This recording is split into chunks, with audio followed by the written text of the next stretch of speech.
انا رایم جون بیا که بسم الله الرحمن الرحیم نمیدونم یک چوی بنوشی و یک میمخونه نمیذاریم اکا جان آدم چوی خور اونجا میبرکشه که اینجا آوردی و کو برای برادر توفه چی میکنیم امروز دکتر توفه ها بله برادر مخی صبر کن من گفتم که توفه های بهاری راست بنوز من نشون میدم راست این نگاه انا چخله ای ماشاءالله همیای برای برادر بله من گفتم که صبر کن اینجا صبر نیست که دیدی نه برادرم صبر انا این مایکه های بهاری ای پیش گرمی ای گفتیم ای پیش بهار ای گفتیم هر اون نفری که میبینه برادرم برای مهر و محبت زیاده شدن صبر با همه صبر جمیل میخواهیم اینجا نرسیده صبر چخیل ایسوز اکا جان بهترین کو یک تجا تنهای خیلی چخیل مثل یک تجا ما رنگی خیلی داخل تاپ مکدون ما بسم الله الرحمن الرحیم میگم همه کورا اول باید بوغبون انگور خودش بخوره بعد برادر کو یک تا ممکن در تنش میگه که ماشاءالله همه کور تو سفید زندگی هم سفید میخواد بسم الله الرحمن الرحیم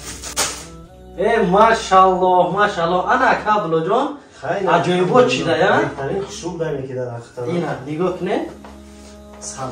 اینا انا برادران عزیز چی میگم که همه کسا انشاءالله آینده بگه باز یک بار دیگه میگم که روی سایت جمعه با همه برادرایی که ای اول افیر نبودن در آخر افیر تماشا کردن روی سایت جمعه را مبارکباد میگم برادر جان عزیز از همه بگه برادر جان شما تا بخون نبخی بیا برادر جان دکان ما همراه اکا عبدالله جان قاری جان در همینجا انشاءالله یک گلچوی ما را میخرین با یک فوتبالکه توفه برای شما این برای هوسمند گردونه برادر جان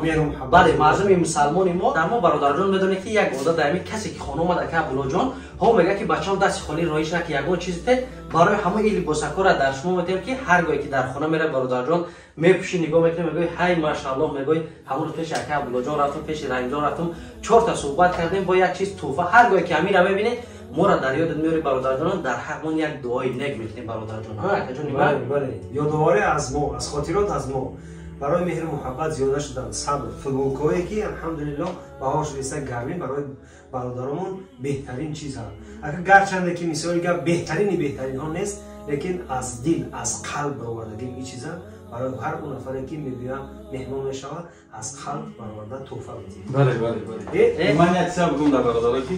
سلام و درود خداوند به شما برادران عزیز و محترم و هر سه و همچون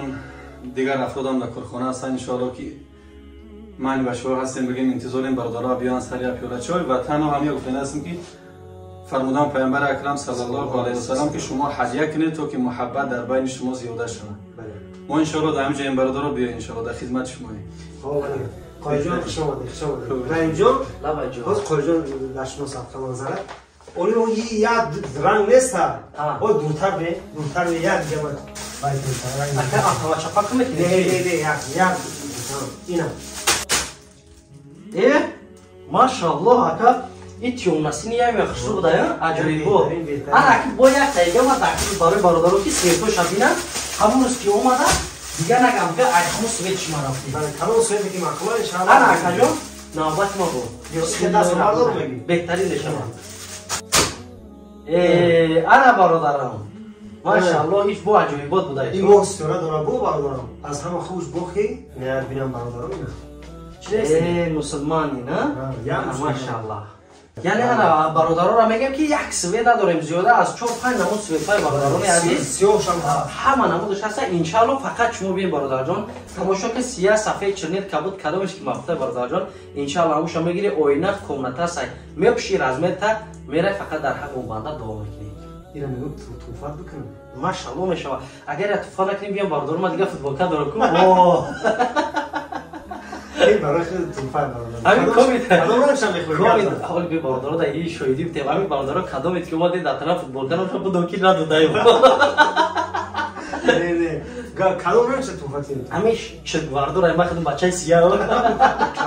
بهتری را شوخی کرده گم میزنیم انشالله دیکن برای فوتبالکا برای همون برادرها هزار رحمت بگیرین اکا عبدالله جون اگه سخن دیگه کنم سلامت باشین برادر جانو اکا دایی غریبی دایی غربت سرا کم کم هزل شوخی نکنین